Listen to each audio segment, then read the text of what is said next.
Today, you'll learn how to create a user journey map for the design sprint in the quickest and fastest way.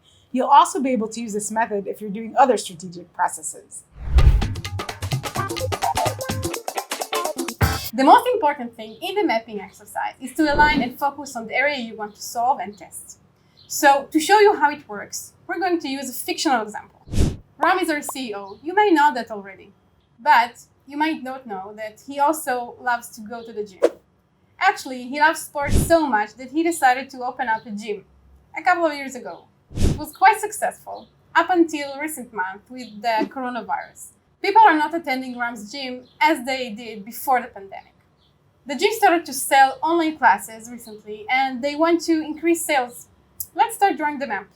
Some of you may already be familiar with the user journey map, especially if you come from UX design or service design. But as you'll see, this map is much more simplified. First, we'll need to identify who our main stakeholders are. In this case, it would be our potential customer and Ram's gym.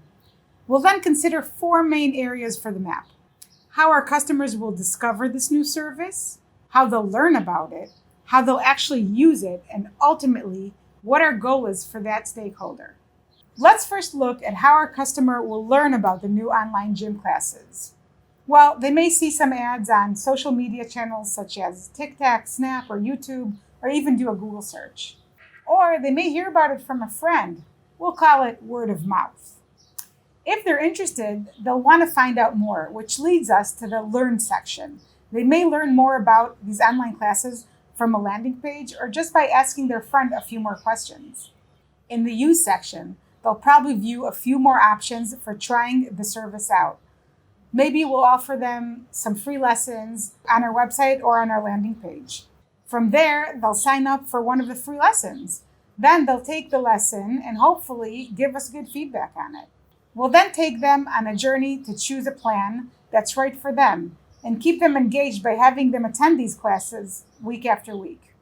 The ultimate goal for the stakeholder is to share this with a friend, to tell them how awesome these online classes are so that maybe they can sign up for them as well. If we look at the other stakeholder, the gym, you'll be able to see how their journey coincides with the customers. For instance, after the customer signs up for a free lesson, they may receive a bunch of onboarding emails. And after the customer actually takes the free lesson, we'll send them a request to give us feedback, and so on and so forth. So, you probably noticed that this map is really simplified. Well, it's supposed to be that way. Remember, the reason we're creating the map is not to find a solution, but to get a better understanding of where the problems are.